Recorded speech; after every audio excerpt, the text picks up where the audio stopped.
A stunning black woman steps into one of the most exclusive bridal boutiques in the city, her silhouette graceful, her presence impossible to ignore.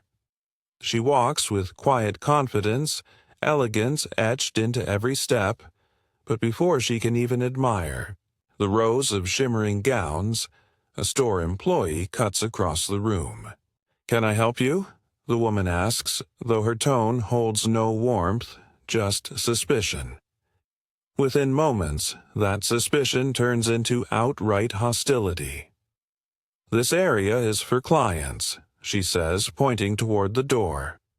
The woman stands still, shocked but composed, before being ushered out under the gaze of silent, wide-eyed customers. Her dignity remains intact, but the insult lingers. 5 minutes later, the atmosphere inside that boutique is about to change forever, because what no one in that room realizes yet is, this wasn't just any customer. And what happens next will leave everyone speechless. Before we dive in, comment where you're watching from, and follow us for more stories where truth and dignity flip the script. Nia Jackson stepped into the boutique like she belonged there, because she did. Late 20s, striking in a simple black dress, her elegance spoke volumes without a word. An accomplished interior designer known for turning the ordinary into art, Nia carried herself with a quiet grace shaped by years of excellence in spaces that didn't always make room for her. Today wasn't about work, though. It was about something far more personal. Her wedding dress. This moment, this search, carried her mother's memory woven into every step. Her mother had passed just a year before, but not before making Nia promise she'd celebrate love fully, freely. That promise brought her to the city's most luxurious bridal boutique. Its gold trim, crystal chandeliers, and curated classical music echoing with elegance. But beneath the shine, Nia could feel it, that brittle undertone of exclusivity wrapped in civility. Before she could take in the dresses, before she could even breathe in the dream, eyes landed on her. Claire Monroe, mid-30s, immaculately, dressed in a crisp white blouse and blue apron, the boutique's assistant manager. Her eyes didn't widen in welcome. They narrowed in judgment. Claire didn't wait for words. She watched Nia with suspicion the moment she crossed the threshold, her polished smile thin and mechanical. To Claire, the boutique wasn't just a business, it was an image, and she decided that Nia didn't fit it. What she saw wasn't a bride-to-be, it was a disruption, and Nia, accustomed to the weight of preconceptions but never quite immune to their sting, felt it instantly. She wasn't there to cause trouble. She only wanted to be seen, to be celebrated. But she could already sense it. This was not going to be the experience she hoped for. Nia moved gracefully between the rows of gowns, her fingers gliding along the edge of a silk train, eyes shimmering with quiet joy. She paused in front of a lace-bodiced dress, the kind her mother once pointed to in a bridal magazine, whispering, "That's the one." For a moment, Nia let herself feel the magic. Then, like a sudden draft in a warm room, the air shifted. Claire appeared, arms folded tightly across her chest. "Excuse me," she said sharply, her tone laced with condescension. "Are you lost? Or waiting for someone?" Nia turned slowly, unfazed but disappointed. "I'm here to try on gowns," she replied calmly, her voice smooth but firm. Claire's expression didn't soften. It hardened. "We're by appointment only," she snapped, "and we're fully booked." But Nia had seen the two white women who had walked in minutes before, greeted warmly, handed champagne, ushered toward the dressing rooms. "Is that so?" she asked, one brow slightly raised. "Then I'd like to speak with the manager." Claire stepped closer, deliberately placing herself between Nia and the front counter. "There's no need for that," she said curtly. "You'll have to leave before we have to involve security." Her words cut sharper than any alarm. Around them, the boutique fell still. A couple of customers looked over, awkwardly pretending not to listen. One young assistant hesitated near a rack of veils, shifting on her heels, clearly uneasy, but said nothing. A phone lifted quietly in the corner. Someone had started filming. Nia took it all in. She didn't cry. She didn't yell. She straightened her back, smoothed her dress, and looked Claire directly in the eye. "Thank you," she said with unnerving grace. "I'll make sure this gets handled." Claire scoffed, her smugness barely contained. "You do that?"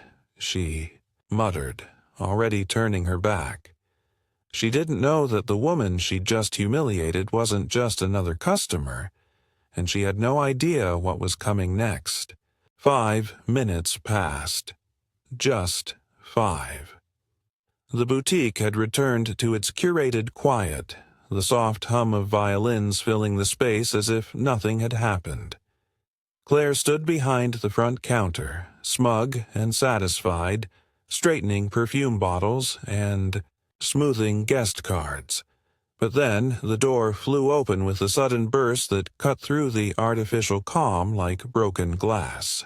Elena Matthews, owner, founder, and face of the boutique chain, stormed inside, heels sharp against the marble floor, eyes blazing. "Claire!" she snapped, her voice thunder beneath the chandeliers. "Step aside!" Claire blinked, confused. At first, then stunned to see Nia walk in behind her, head high, expression unreadable, a woman who no longer needed to announce her worth. Elena turned toward the rest of the store, her voice clear and cutting. "For those who don't know, this is Nia Jackson. She's not only one of our largest silent investors, she also designed the interior layout of our flagship New York showroom." A gasp rippled through the room. Phones lowered, eyes widened. The same assistants who had stayed silent now looked at Nia with a mix of awe and guilt. Claire's mouth opened, but no words formed. She didn't say that when she came in," Claire stammered, her voice cracking. "I didn't know who she was." Her hands trembled slightly as she tried to compose herself, but the cracks in her authority were spreading fast. Elena didn't blink. "That," she said coldly, "is exactly the problem." Nia remained quiet for a moment, letting the silence do what her voice didn't need to. She stood still, centered, the very same spot she had been dismissed from minutes earlier, but this time she owned it. No gloating. No need. The truth was already rewriting the room. "You didn't see a client," she finally said, her voice calm and unwavering. "You saw a threat." Her words, simple as they were, rang louder than anything Claire could offer. In return, the boutique, once a sanctuary of glittering gowns and exclusivity, now felt like a stage of reckoning. And Nia, graceful, steady, had just flipped the spotlight. Elena took a breath, still standing beside Nia, her voice now slower but no less sharp. "There's something else," she said, turning back toward the stunned room. Nia was preparing to feature this boutique in Modern Bride's national issue, a full spread focused on inclusive luxury, showcasing boutiques that celebrate every bride equally. A collective gasp moved through the staff like a quiet wave. Nia stood calmly, her face composed, but her eyes held a story of deep disappointment. Elena continued, each word more damning than the last. That opportunity is now gone. Your treatment of her today derailed a national feature, potential expansion partnerships, and cost us prestige we may never get back. Claire's face drained of color. I didn't know, she stuttered. I wasn't trying to ruin anything, I was just... But her excuses sounded hollow even to her. You were just what? Elena cut in, her voice cold. Just assuming. Just gatekeeping. Just humiliating someone you didn't recognize. Claire tried to speak again, but her words tangled in her throat. Then, one by one, the truth began to surface. A younger assistant hesitantly stepped forward. This isn't the first time, she said quietly. She's done it before. To others. I always thought it wasn't my place to say anything. Another nodded from behind the counter. There was a Latina woman last month, and an older black woman before that. Elena's expression hardened as she turned back to Claire. You didn't just cost us business, she said firmly. You poisoned our brand, and you no longer represent it. With that, she reached behind the counter, pulled Claire's name tag off its hook, and set it down on the glass like a final judgment. Claire stood frozen, her mouth slightly open, eyes brimming, not with protest, but with the sudden realization of what she had done. Regret flooded her features, but it came too late. The damage was irreversible. The boutique stood still, the silence deafening. And in the center of it all, Nia remained composed. Not vindictive, not smug, just powerfully still, as if she knew all along the truth would rise. In the days that followed, the boutique transformed, not just in decor, but in spirit. Elena held a press conference standing beside Nia, her voice clear and unwavering. To Miss Nia Jackson, we extend our deepest and most public apology, she said, the cameras clicking softly in the background. We failed you. But this won't be swept under a rug or handled behind closed doors. This will become the beginning of something better. She went on to announce a sweeping new inclusion policy, mandating cultural sensitivity training for all staff and leadership. And the training, it would be led by Nia herself. Nia stood with quiet confidence, not to gloat, not to punish, but to plant seeds. I didn't return for revenge, she said when asked. I returned to help build a space where no one else would be turned away for being unseen. Her presence now carried even more power than before, not because of status, but because of purpose. She had transformed a moment of humiliation into a mission for change. A week later, the boutique's front windows displayed a striking new visual, Nia's design, featuring mannequins styled to reflect all shades of beauty, all body types, and bridal traditions from around the world. Soft gold lettering on the glass read, "Every bride belongs." Customers returned in waves, some out of curiosity, others in solidarity, but all drawn to the boutique's new spirit. Sales rose. Reviews turned from skeptical to glowing. The space, once marred by silent bias, now radiated intention and welcome.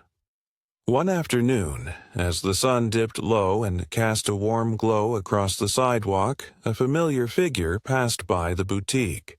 Claire, now out of uniform, walked slowly, her gaze catching on the vibrant new display.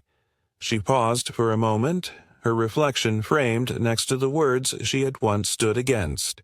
Her face tightened, not in anger, but in quiet recognition. Then, without a word, she turned and walked away. Nia never saw her. She didn't need to, because this story didn't end with punishment. It ended with dignity reclaimed.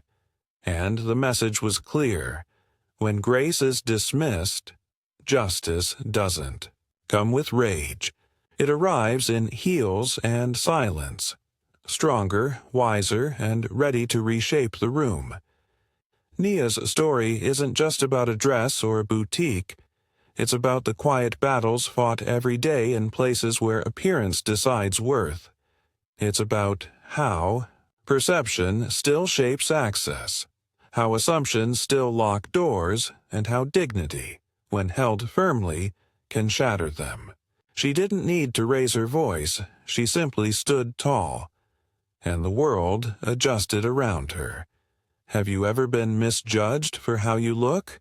Or watched someone dismissed before they even had a chance to speak? Then you know how powerful moments like these truly are.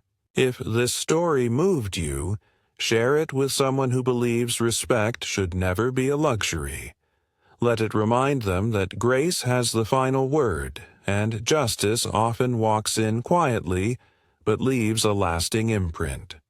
Don't forget to follow us for more powerful, true-to-life stories where truth always finds its voice, and where grace, not judgment, writes the ending. See you in the next story.